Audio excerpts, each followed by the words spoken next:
In color, the continuing story of Peyton Place.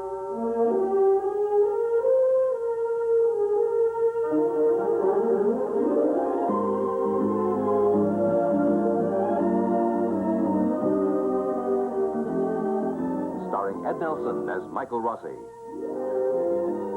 Barbara Parkins as Betty Anderson, Christopher Connolly as Norman Harrington, Patricia Morrow as Rita Harrington, James Douglas as Stephen Cord, Elizabeth Walker as Carolyn Russell, Percy Rodriguez as Harry Miles, and also starring Barbara Rush as Marcia Russell.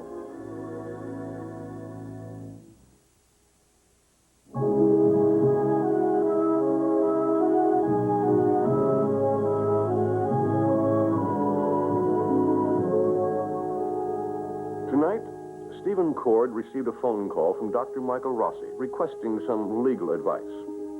Ordinarily a routine matter.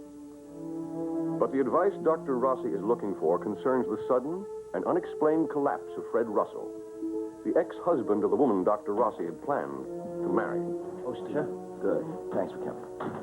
Mr. Joe said he's still critical, is that right? Yes. Now, listen, what's your recommendation as far as the statement to the police? Well, what are his chances, Mike? Well, it's impossible to say right now. Well, that's not good, is it? Well, I'm sorry, but there's a reason. About the statement, what do you recommend? Well, let's forget about that for the time being. Why don't you tell me what happened? Oh, well, all right, I'll tell you. I was trying to talk to him. Fred? Yes.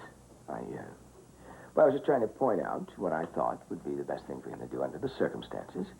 Would be to leave town, go back to Boston, and try and forget about Marcia and Carolyn.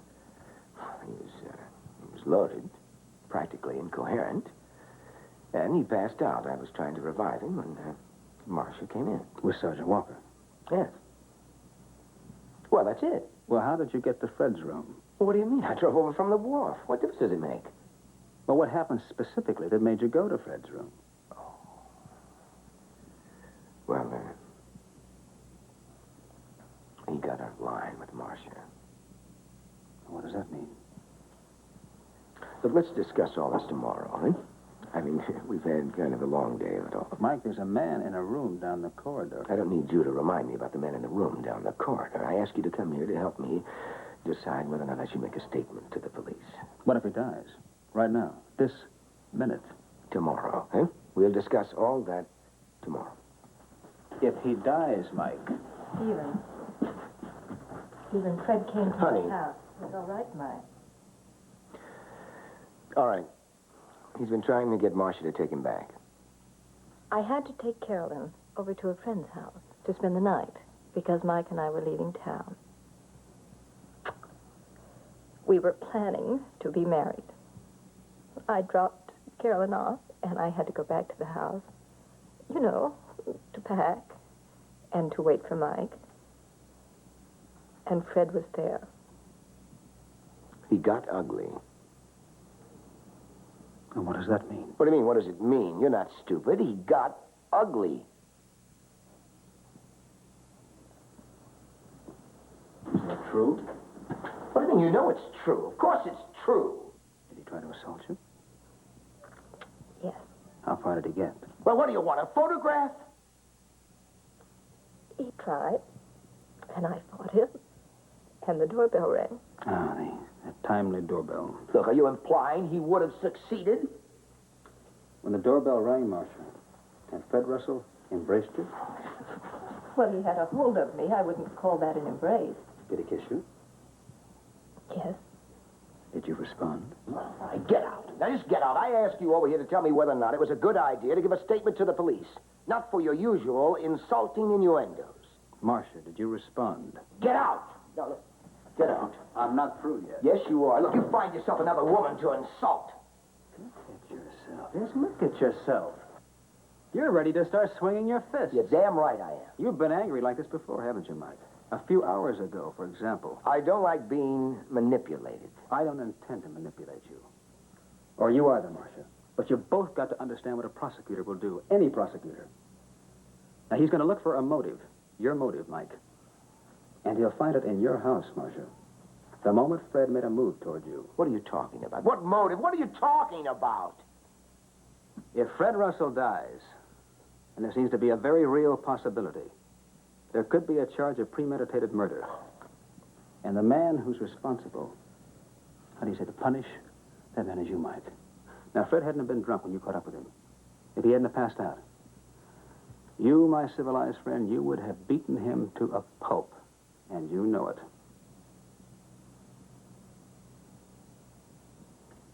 Stephen, if the hospital burned down and you just happened to have a match in your hand. No statements to the police, Mike. Absolutely no statements. Now, Marcia, you're intelligent, mature, rational. You should hear the worst as soon as possible. I don't believe in sugarcoating anything. I'm sorry I upset you.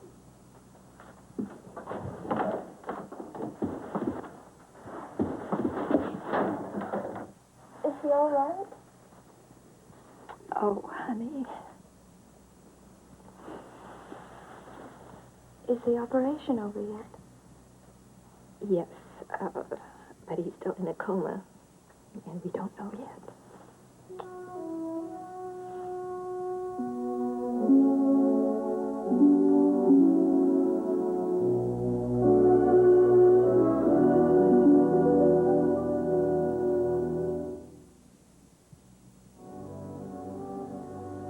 Maybe if I'd tried, if I had handled it differently. He came to the shoreline to beg me to help him get you and him back together again, and I said no. Look, Carolyn, you should have said no. He had no right to ask you to do something like that.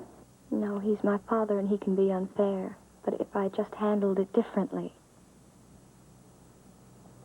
What happened to him? Why did he have to go on and on with that lie about Lou and me? How could he have changed for being so helpless to trying to hurt us so much? Any change, Harry? No, none. Carolyn, your father's in a coma. Now, we've relieved the pressure on the brain, but for the moment, there's nothing more we can do until he comes out of it. Will he come out of it? I don't know. What caused the pressure on the brain? A blow to the head.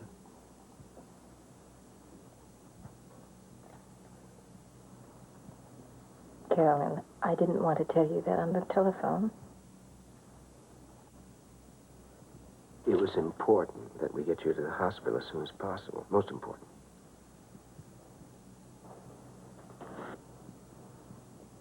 Well, how about it, Harry? Ready to go over the post-operative procedures? Yes, might as well. All right, let's go. Now, he'll be in intensive care, Marcia. We've reserved a room for him, and if you and Carolyn would like to be together while you're waiting, feel free. Thank you.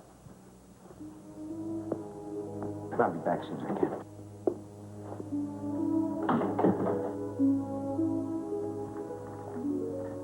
If Daddy dies... If Daddy dies... Carolyn, I know what you're thinking. That Mike is responsible. But he isn't. I don't want to blame myself or Dr. Rossi or anyone. Then don't. But you told me that Daddy wasn't alone. He wasn't alone.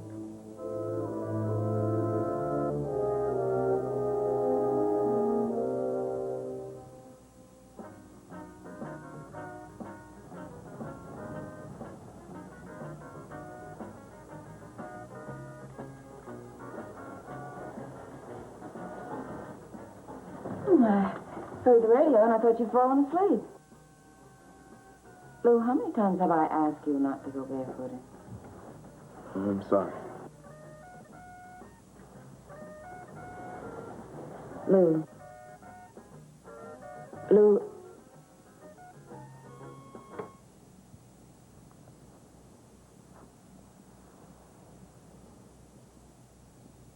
Lou, son. It wasn't my fault. tonight. I mean, I heard you and Dad. Mom, I can't go on hurting the people that I love the most. You want to say something? I wish you would. I mean, in your own way. Can't. It's been buried inside of me so long, Mama. Oh, I wish, Mama.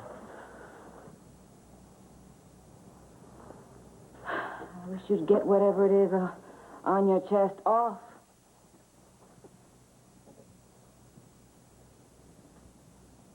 Robbie. Robbie. He's this guy I knew at school. When I was auditing those classes. Well, what did he have to do with what happened in New York? Mama, please. Look at me and listen. We love you, your father and I, and nothing will ever change that. It must be pretty terrible, whatever's on your mind, to upset you like this. But no matter what happened in New York or anywhere else, you're still our son. Our son, Lou. And we love you. Do you believe that? You know I believe that, Mama. And I think that counts for something. That's what a family's all about, you know, to share, to care, to listen to each other's troubles and do whatever is necessary to help each other.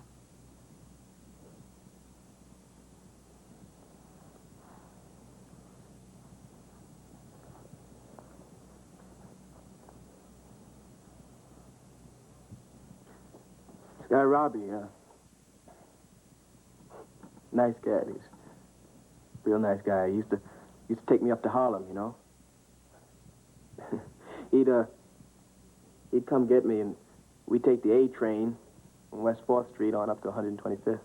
I remember a change would always happen between West 4th and 125th Street. You see, you get on at West 4th, and, well, the car is mostly white. And by the time you hit 59th Street, all the whites get off, and all blacks come on, and the doors close, and it's blacks locked in straight on through to 125th Street, nonstop. And then you come out of the subway, and there's just people all over. But they're black people. And, Mama, I felt so stupid. I felt so stupid because here I am black, and that's the first time I had been around or even seen so many black people before. I remember the first time I saw it, I said, where's the parade? And, well, Mama, I took this ride. I took this ride a lot. And I realized that for the first time in my life that something was missing. I mean, missing inside of me. You know? Anyway, Robbie and I, we meet these other kids. A guy named Larry, and Vicky, and this cat named Willie. And the five of us, we just hang out together, just have a good time. And, Mama, I was happy. No, that's not the word. I was... Included. I was included. I realized that there wasn't anything not being done or not being said because I was standing there. You know what I mean?